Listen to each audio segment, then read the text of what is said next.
한 명의 65세 어머니가 있습니다. 그녀는 평생토록 뼈를 깎는 고생 끝에 모은 전 재산 7억 원을 털어 오직 딸을 위해 신혼집 한 채를 전액 현금으로 마련해 주었습니다. 대출도 없었고 그 어떤 조건도 달지 않았습니다. 등기부등 본상의 명의도 온전히 딸의 이름 앞으로 해주었습니다.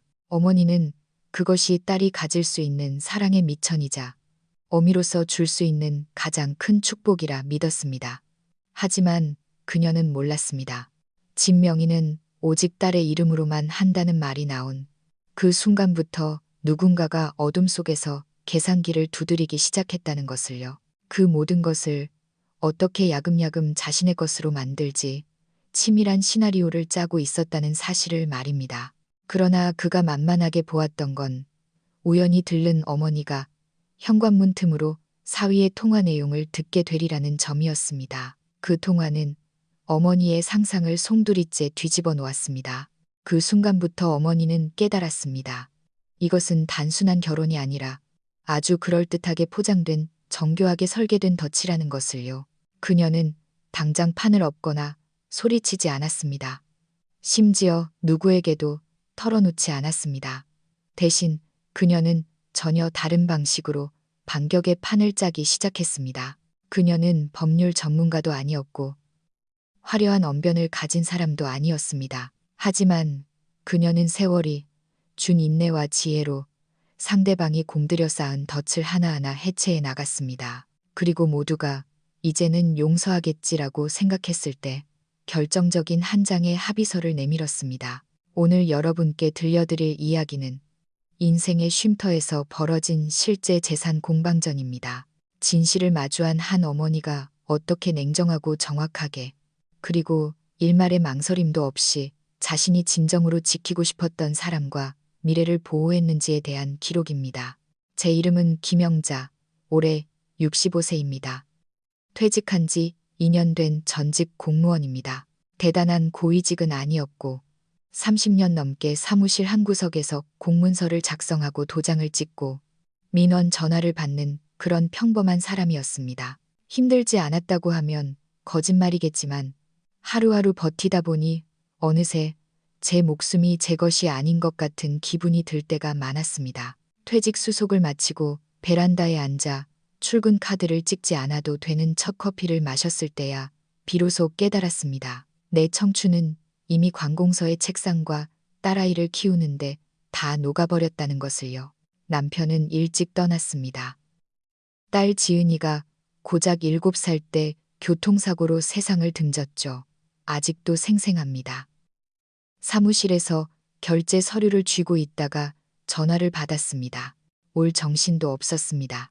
당장 아이를 챙겨야 했고 장례를 치러야 했으니까요. 기계처럼 하나하나 일을 처리하고 모든 게 끝난 뒤 집에 돌아와 현관문을 닫고 나서야 소파에 앉아 밤새 멍하니 허공만 바라봤습니다.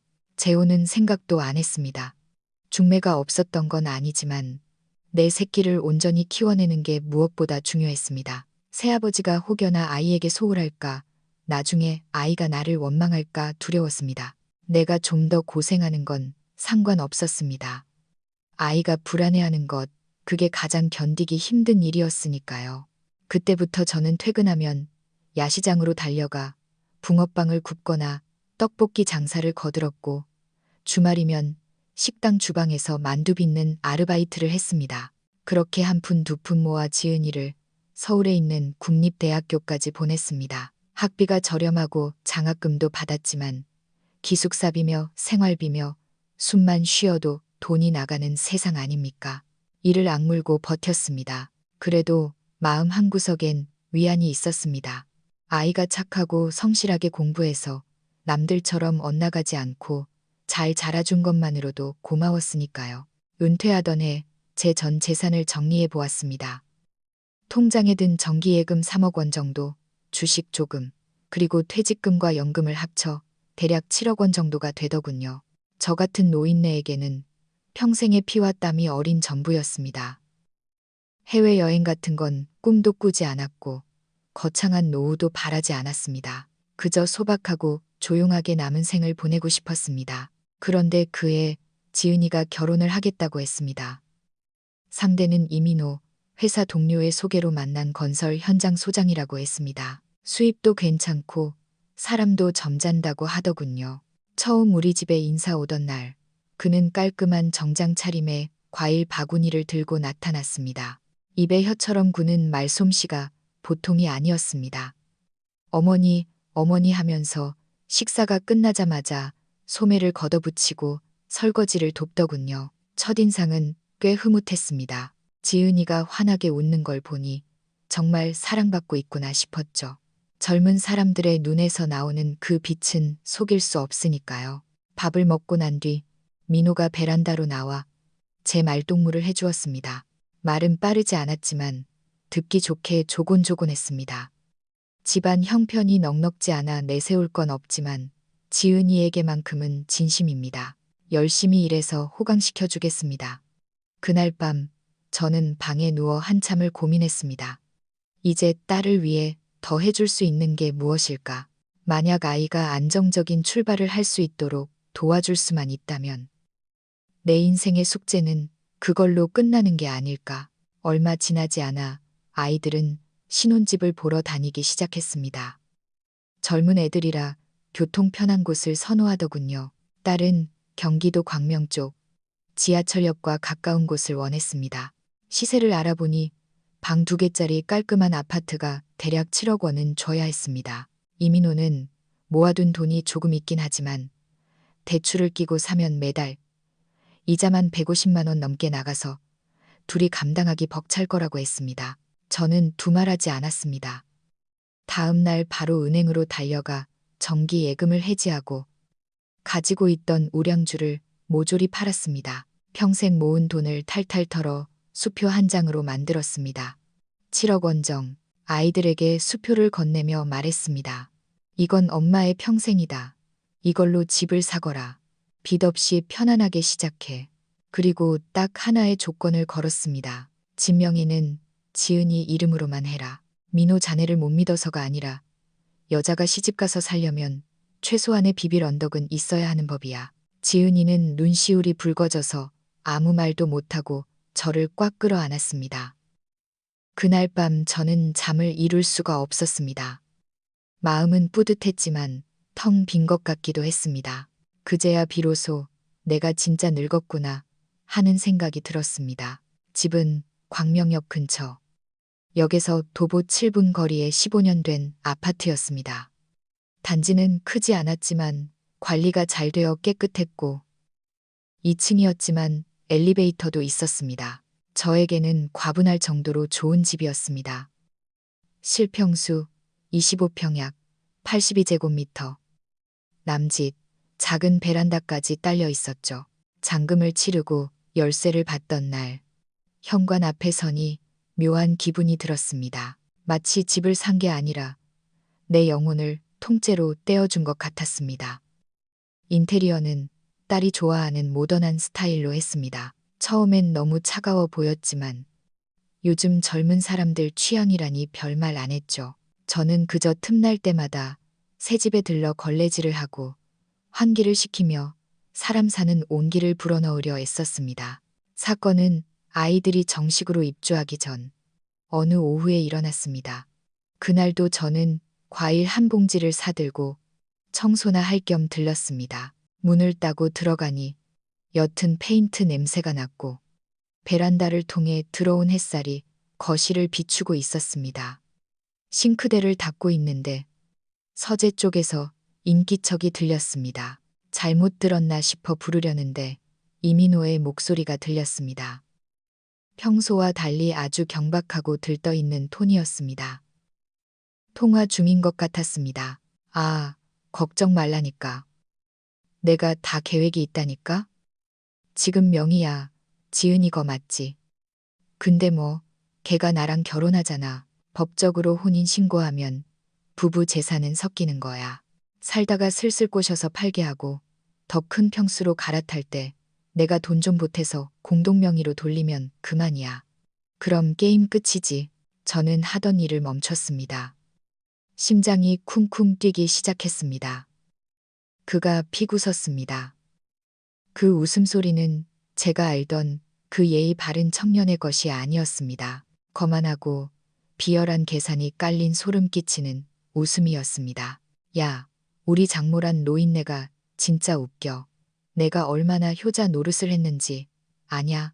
7억이야, 7억. 그걸 덜컥 내주면서 등기에는 이름도 올리지 말라네. 진짜 멍청한 거지. 그 늙은이가 뭐 얼마나 살겠냐. 어차피 죽으면 다 지은이 거고 그건 곧 내 거란 소리야. 저는 그 자리에 얼어붙었습니다. 손에 쥐고 있던 걸레에서 물방울이 타일 위로 뚝뚝 떨어졌습니다. 누군가 뒤통수를 둔기로 내려친 것 같았습니다. 처음엔 멍하더니 전신에 소름이 돋으며 차갑게 식어갔습니다. 그는 계속 떠들었습니다. 너네는 그 노인네가 얼마나 순진한지 몰라. 딸 이름으로 해두면 나를 막을 수 있을 줄 아나 봐. 내가 바보냐. 싸울 필요도 없어. 천천히 세뇌하면 돼. 일단 들어가서 살고 애라도 생기면 꼼짝 못하지. 지가 어쩔 거야. 제가 뒷걸음질 치다 그만 싱크대 하부장을 툭 쳤습니다. 쿵 하는 소리가 났습니다. 통화 소리가 뚝 끊기더군요. 저는 본능적으로 현관 쪽으로 달려가 방금 들어온 척 헛기침을 크게 하며 거실로 걸어갔습니다. 민호 서방, 와 있었나? 그가 서재에서 나오며 활짝 웃었습니다. 셔츠는 구겨져 있고 머리는 헝클어진 채 휴대폰 화면을 급히 끄면서 다가오더군요. 오셨어요, 장모님? 저는 억지로 입꼬리를 올렸습니다. 응. 지나가는 길에 청소나 좀 할까 해서. 자네는 웬일이야? 아, 현장 끝나고 오는 길에 인테리어 마무리 잘 됐나 보려고 들렀습니다. 그는 너무나 자연스러웠습니다. 눈동자 하나 흔들리지 않았습니다. 속으로 냉기가 흘렀습니다. 이놈, 연기하는구나. 그것도 아주 소름 끼치게 잘하는구나. 저는 고개를 끄덕이며 과일을 탁자에 내려놓았습니다. 화장실 청소를 하는 척하며 곁눈질로 그를 살폈습니다. 그는 소파에 앉아 콧노래를 흥얼거리며 휴대폰을 만지작거리고 있었습니다. 그에게 저는 그저 단물 다 빨아먹고 버리면 그만인 늙은 호구였던 겁니다. 그날 오후 저는 도망치듯 집을 나왔습니다.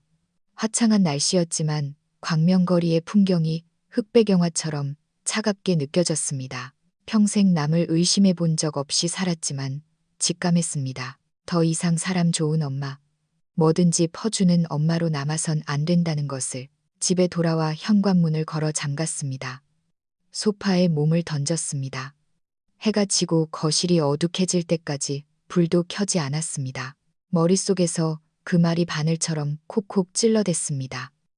어차피 그 늙은이 여기서 살지도 못해. 죽으면 다 내 거지. 그 말은 칼보다 날카로웠습니다. 내 일생의 신뢰를 반으로 갈라버렸습니다. 매일 엄마라고 한번 불러주면 집이 한 채 생기는데 이게 투자지. 수익률 대박 아니냐? 그 말을 할 때의 말투는 마치 오늘 점심에 짜장면을 먹었다고 말하는 것처럼 건조하고 감정이 없었습니다. 손발이 차가워지고 가슴에 대못이 박힌 것 같았습니다. 내가 뼈 빠지게 일해서 모은 돈이 고작 그놈 눈엔 투자 수익률에 불과했다니. 남자가 현실적일 수 있다는 거 이해합니다. 하지만 겉으로는 장모님, 어머니 하면서 속으로는 저런 끔찍한 주파나를 튕긴다는 건 현실적인 게 아니라 악랄한 겁니다. 슬펐지만 이대로 무너질 수는 없다는 생각이 들었습니다. 내 손으로 쌓아 올린 딸의 미래가 그놈의 도박판 칩으로 쓰이게 둘 순 없었습니다. 다음 날 아침, 저는 가장 수수한 옷을 입고 가방을 챙겨 서울 성북동으로 향했습니다. 그곳엔 예전에 같이 근무했던 동료 최상철 씨가 은퇴 후 법무사 사무실을 차려 소일거리를 하고 있었습니다. 그는 노인들의 유산 상속이나 재산 분할 문제를 전문으로 도와주는 분이었습니다. 오랜된 찻집에서 만난 그는 저를 보자마자 반가워했습니다. 아이고, 김 여사님. 웬일이십니까? 퇴직하고 얼굴이 더 좋아지셨네. 저는 씁쓸하게 웃으며 고개를 저었습니다. 좋기는요. 상의할 게 좀 있어서 왔습니다. 저는 통화 내용을 전부 말하지는 않았습니다. 다만 이렇게 말했죠. 최근에 딸아이 앞으로 집을 한 채 해줬는데 명의는 딸 거지만 마음이 영 불안해서요. 혹시 내가 죽고 나서 이 재산이 엉뚱한 사람 손에 들어가지 않게 할 방법이 없을까요? 최 법무사는 웃음기를 거두고 진지해졌습니다. 사위가 못 믿어오신가 보군요. 저는 묵묵히 차만 마셨습니다. 그는 더 묻지 않고 말했습니다. 잘 생각하셨습니다. 괜히 말로 했다가 사이만 틀어지는 것보다 서류로 확실히 해두는 게 낫죠. 가장 확실한 방법은 유언 공증과 생전 신탁, 트러스를 걸어두는 겁니다.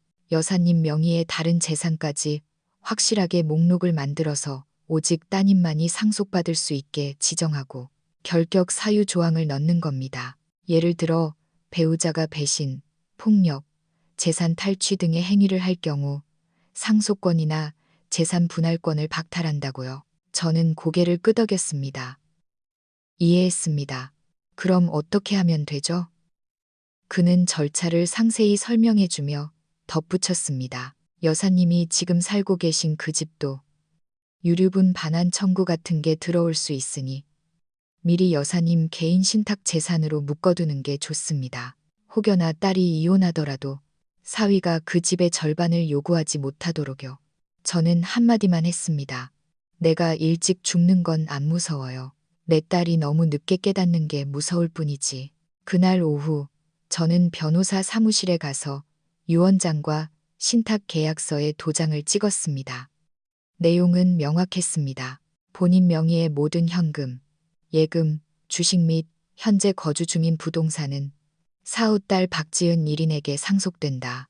배우자를 포함한 어떤 제3자도 이에 대한 권리를 주장할 수 없다. 그리고 특별 조항을 넣었습니다. 나의 생전 혹은 사후에 딸에게 폭력, 기만, 재산 편취 등의 행위가 발각될 경우 해당 배우자는 어떠한 형태의 재산 분할이나 법적 권리도 주장할 수 없다. 서류에 서명하는 순간 안도감보다는 가슴에 벽돌을 쌓은 듯 답답함이 밀려왔습니다. 딸을 못 믿어서가 아닙니다. 매일 장모님 하며 웃는 그 낯짝 두꺼운 놈을 못 믿어서였습니다. 그 놈은 너무 영악했습니다. 제 마음이 약하다는 것까지 이용할 만큼요. 사무실을 나와 편의점에서 생수 한 병과 삼각김밥을 사서 벤치에 앉아 먹었습니다. 앞으로 그가 어떻게 나올지, 내가 알고 있다는 걸 눈치챌지, 계속 연기를 할지 머릿속이 복잡했습니다. 하지만 분명한 건 예전처럼 당하고만 있지는 않겠다는 것이었습니다. 일이 터지고 나서 수습하는 멍청한 엄마는 이제 그만두기로 했습니다. 이제부터 내가 시나리오를 씁니다. 그가 연기를 한다면 나도 기꺼이 장단을 맞추며 그 연극의 결말을 내가 원하는 대로 끌고 갈 작정이었습니다. 신탁 등기를 마친 다음 날 저는 아무 일도 없었던 것처럼 닭볶음탕 거리를 사들고 신혼집에 갔습니다. 현관을 들어서니 여전히 페인트 냄새가 났고 거실은 아직 가구가 없어 개했습니다. 이민호가 주방에서 나오며 너스레를 떨었습니다. 아이고 장모님, 더운데 뭘 또 이렇게 바리바리 싸들고 오셨어요. 그냥 오시지. 그가 반찬통을 받아들고 의자를 빼주며 살갑게 굴었습니다. 눈빛은 선하고 미소는 온화했습니다. 그 입에서 뱀 같은 소리가 나왔다는 걸 몰랐다면 저도 감쪽같이 속아 넘어갔을 겁니다. 저는 웃으며 말했습니다. 너희 둘 다 바쁜데 밥이라도 제대로 먹여야지. 배달 음식은 몸에 안 좋아. 역시 장모님밖에 없습니다. 참. 저희 입주하면 장모님 방도 하나 만들어 놓을게요. 슬리퍼도 사다 놓고요. 저는 고개를 끄덕였지만 속으론 코웃음을 쳤습니다. 나랑 같이 살기 싫어서 죽으라고 저주하던 놈이 빈말은 밥을 먹으면서 이런저런 이야기를 하는데 그가 슬쩍 본론을 꺼냈습니다. 장모님, 사실 드릴 말씀이 있는데요. 오해는 마시고요. 순전히 안전 때문에 드리는 말씀인데 집 명의를 지으니 단독으로 해두셨잖아요.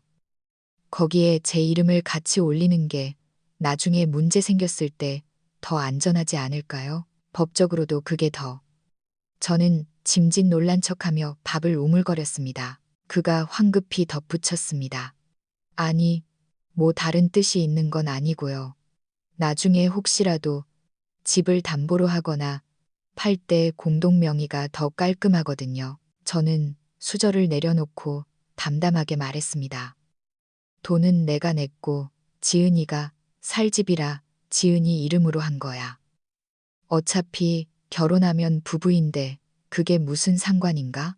그가 당황하며 어색하게 웃었습니다. 아, 네, 상관없죠. 그냥 제가 노파심에. 하하, 집은 그냥 콘크리트 덩어리야. 중요한 건 사람이지. 명의에 자네 이름이 있든 없든. 자네가 이 집의 가장이라는 사실은 변하지 않아. 내 딸한테 얼마나 잘하느냐, 그게 진짜지.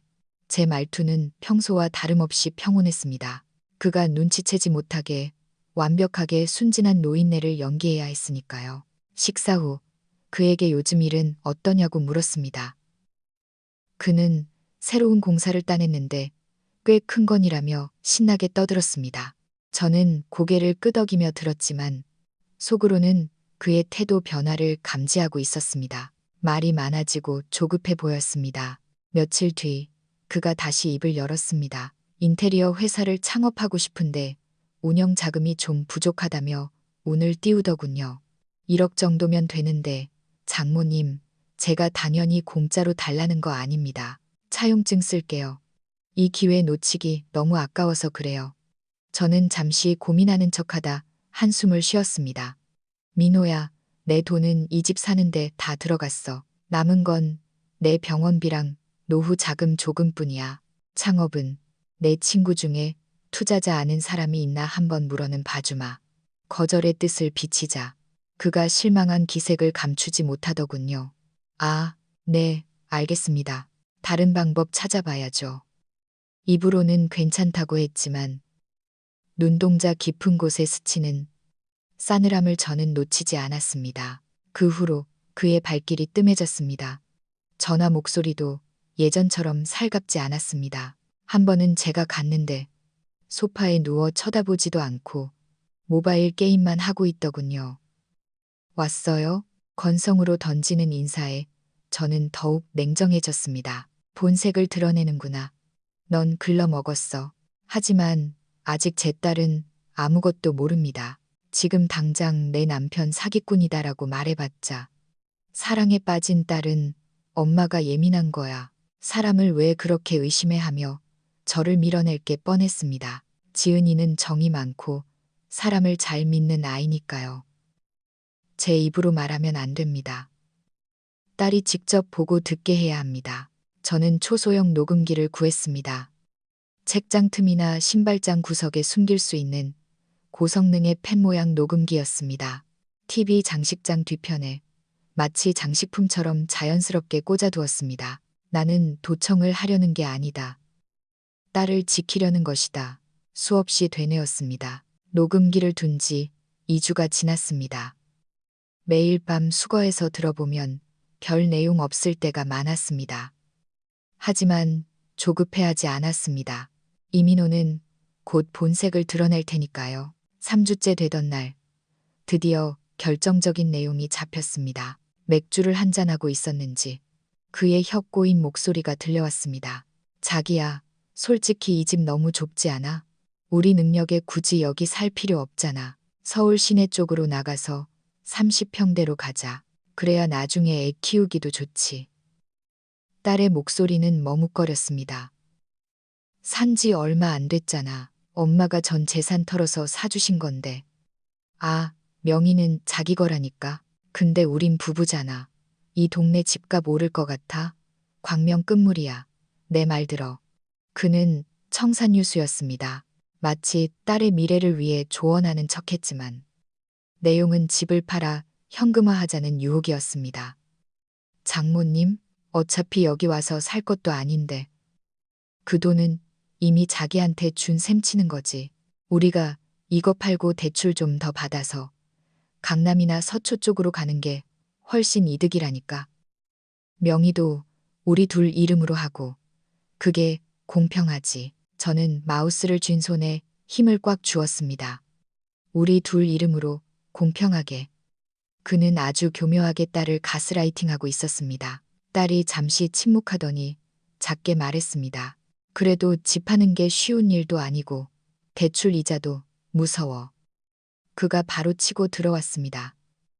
야, 넌 너무 겁이 많아. 내 월급이랑 내 거 합치면 충분해. 그리고 나중에 장인, 장모님. 더 늙으면 모시고 살려면 큰 집이 필요하다니까. 이런 건 장모님한테 물어볼 필요도 없어. 넌 성인이야. 언제까지 엄마 치마폭에 쌓여 살래? 피가 거꾸로 솟았습니다. 그는 저를 딸의 인생을 가로막는 장애물로 만들고 있었습니다. 엄마한테 벗어나야 네가 자유로워진다는 논리로 딸을 조종하고 있었습니다. 마지막 부분에서 그가 뱉은 말은 더욱 충격적이었습니다. 어차피 이 집, 나중엔 내 몫이 되게 되어 있어. 장모님 돌아가시면 다 우리 거잖아.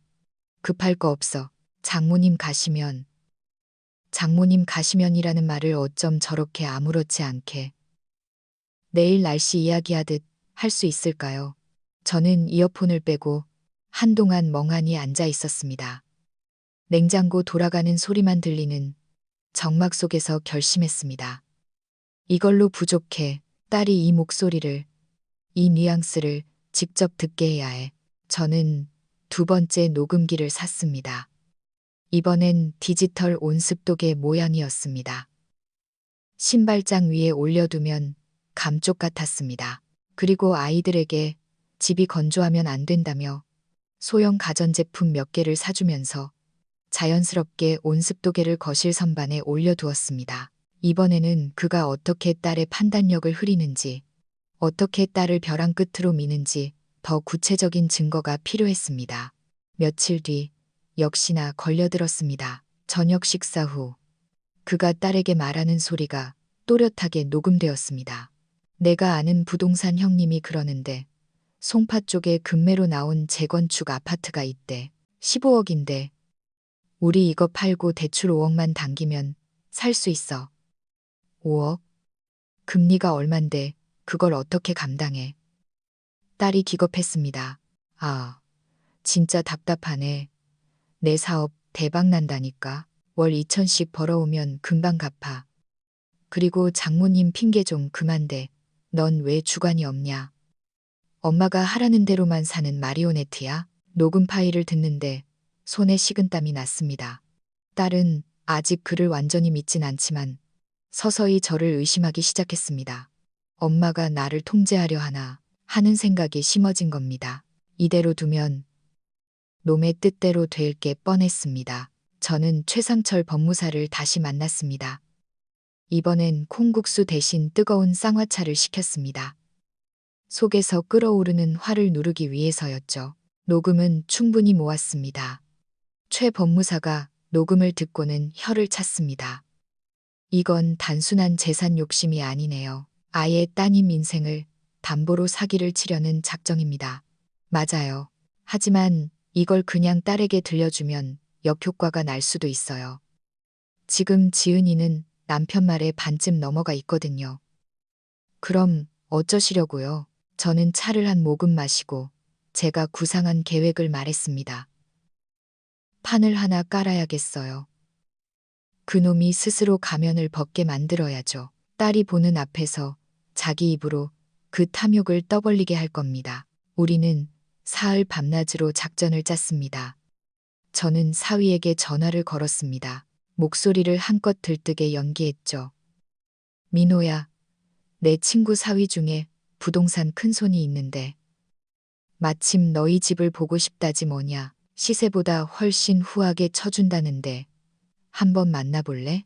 미끼를 던지자마자 그가 덥석 물었습니다. 어머님, 당연하죠.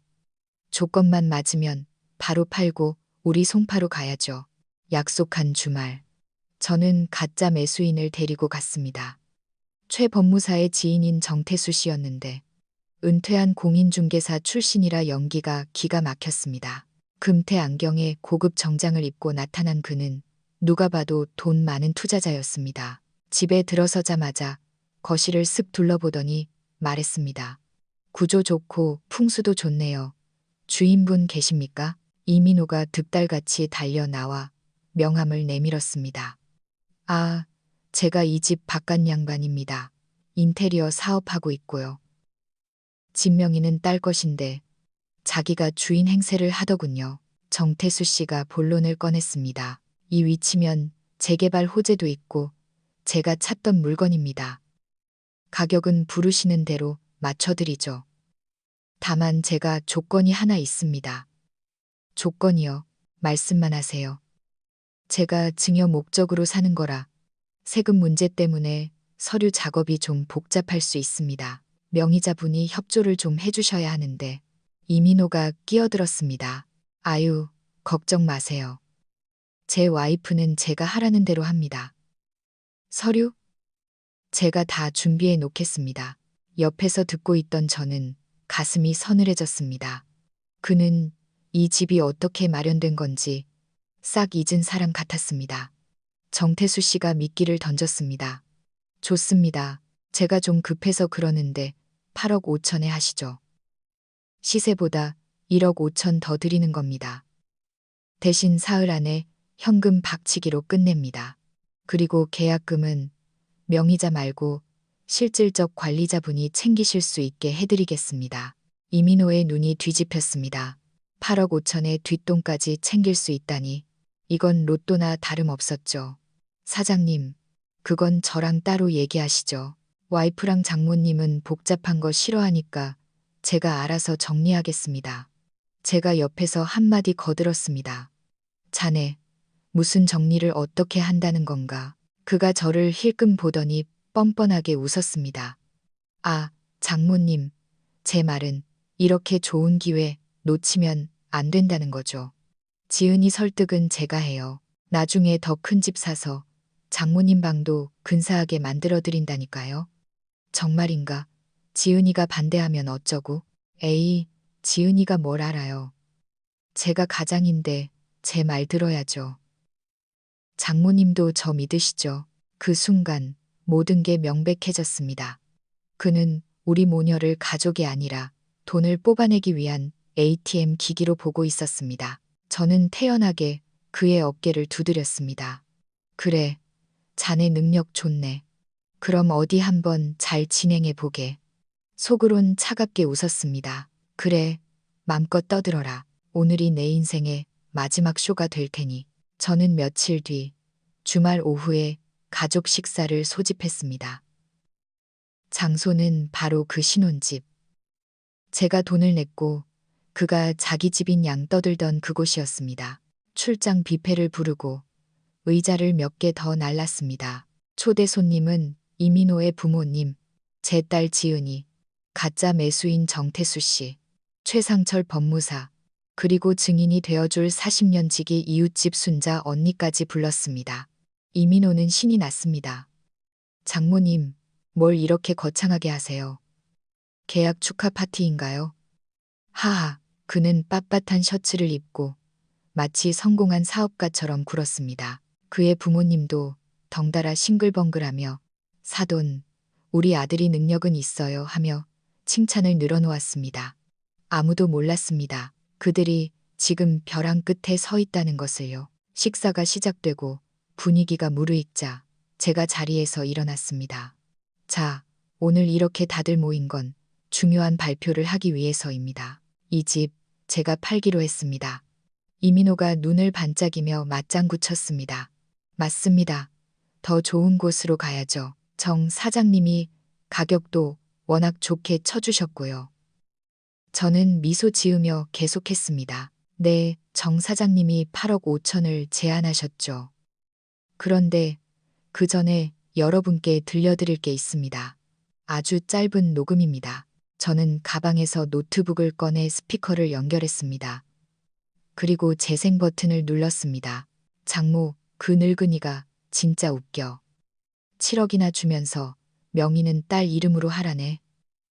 멍청한 거지.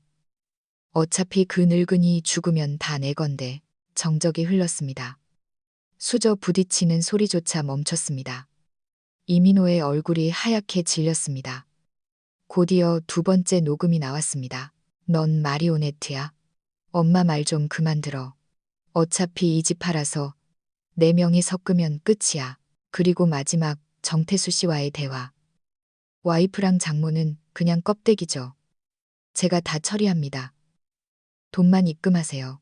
녹음이 끝나자 집안은 찬물을 끼얹은 듯 고요했습니다. 이민호가 벌떡 일어났습니다. 이게 뭡니까? 장모님, 저 도청하셨어요. 이거 불법입니다. 딸 지은이는 얼어붙은 채 노트북만 바라보고 있었습니다. 눈에는 눈물이 그렁그렁했습니다. 이민호의 어머니가 떨리는 목소리로 물었습니다. 민호야, 이게 정말 내 목소리니? 아니, 엄마 그게 아니라 그냥 남자들끼리 허세 부린 거예요. 농담이라고요. 그가 딸에게 다가가 팔을 잡으려 했습니다. 지은아, 오해하지 마. 내가 널 얼마나 사랑하는데. 이거 다 편집된 거야. 그 순간 지은이가 벌떡 일어나 그의 뺨을 후려쳤습니다. 짝 소리가 거실을 울렸습니다. 손 대지 마. 넌 처음부터 날 사랑한 게 아니었어. 넌 이 집을 사랑한 거지. 내 엄마의 피 같은 돈을 사랑한 거고. 딸은 오열하며 소리쳤습니다. 나가. 당장 내 집에서 나가. 이민호가 횡설수설 변명하려 할 때 제가 두 번째 폭탄을 터뜨렸습니다. 최 법무사가 서류 봉투를 그에게 내밀었습니다. 이혼 합의서입니다. 위자료 청구는 안 하겠습니다. 대신 빈털터리로 나가세요. 재산 분할 포기, 각서. 채무 본인 부담 각서입니다. 지금 서명 안 하시면 이 녹취록 들고 사기 결혼 및 재산 편취 미수 혐의로 소송 들어갑니다. 이민호는 다리가 풀려 주저앉았습니다. 사기꾼의 최후는 비참했습니다. 그의 부모님은 고개를 들지 못하고 죄송합니다. 자식 교육을 잘못 시켰습니다라며 황급히 아들을 끌고 나갔습니다. 밥상 위에는 식은 음식만 덩그러니 남았습니다. 다음 날 아침 이민호에게서 전화가 왔습니다. 목소리가 다 쉬어 있었습니다. 장모님, 잘못했습니다. 한 번만 용서해 주세요. 제가 미쳤었나 봅니다. 이혼만은 저는 차갑게 잘랐습니다. 합의서 가지고 와라. 더 긴 말하면 바로 변호사 접수한다. 그날 오후 그는 퉁퉁 부은 눈으로 찾아와 합의서에 도장을 찍고 짐을 챙겨 나갔습니다. 마지막으로 지은이한테 미안하다고 전해주세요 라고 했지만 저는 문을 닫아버렸습니다. 들을 가치도 없는 말이었으니까요. 오후에 딸이 퇴근해 돌아왔습니다. 예전처럼 엄마하고 밝게 부르지 못하고 제 옆에 와서 조용히 앉더군요. 한참을 침묵하다가 딸이 입을 열었습니다. 엄마, 나 진짜 바보 같지? 저는 고개를 저으며 딸을 안아주었습니다. 아니야, 넌 바보가 아니야. 그저 사랑하는 사람을 믿고 싶었을 뿐이지 사람 마음 이용하는 놈이 나쁜 거야. 지은이는 제 품에서 아이처럼 엉엉 울었습니다. 그 눈물과 함께 딸의 헛된 사랑도 씻겨 내려갔으리라 믿습니다.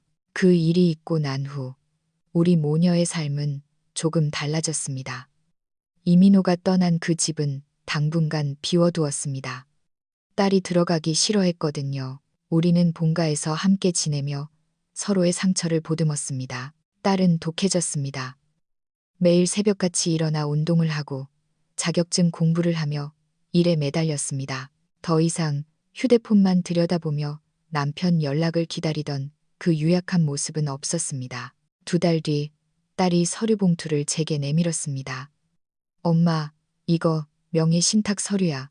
그 집 다시 엄마 명의로 돌려놔줘. 나중에 내가 내 힘으로 집 살 능력 되면 그때 독립할게. 그건 엄마 노후 자금이야. 저는 아무 말 없이 딸의 손을 잡았습니다. 딸의 눈빛은 단단해져 있었습니다. 시련이 아이를 어른으로 만든 겁니다. 저는 그 집을 전세 놓고 그 돈으로 연금과 합쳐 여유로운 노후를 보내고 있습니다. 오전에는 복지관에서 서예를 배우고 오후에는 시니어 법률 상담 봉사를 나갑니다. 제 경험을 바탕으로 자식에게 재산을 미리 증여했다가 낭패를 보는 노인분들에게 조언을 해드리고 있죠. 강단에 서서 제가 항상 하는 말이 있습니다. 우리가 돈이 없어서 당하는 게 아닙니다. 자식이라는 이유로, 사랑이라는 이유로 너무 쉽게 믿고 내주기 때문에 당하는 겁니다. 내 것은 내가 지켜야 합니다. 그게 나를 위하는 길이고 결국 자식을 위하는 길입니다. 오늘 제 이야기 어떻게 들으셨나요? 만약 여러분이었다면 저처럼 냉정하게 증거를 모아 한 방에 터뜨렸을까요? 아니면 처음부터 딸에게 사실을 말하고 선택을 맡겼을까요? 노년의 재산, 자식에게 언제, 어떻게 물려주는 게 정답일까요? 사랑과 돈, 그 사이에서 갈등하고 계신 분들이 있다면 댓글로 여러분의 생각을 들려주세요. 여러분의 경험이 누군가에게는 큰 깨달음이 될 수 있습니다. 지금까지 김영자였습니다. 감사합니다.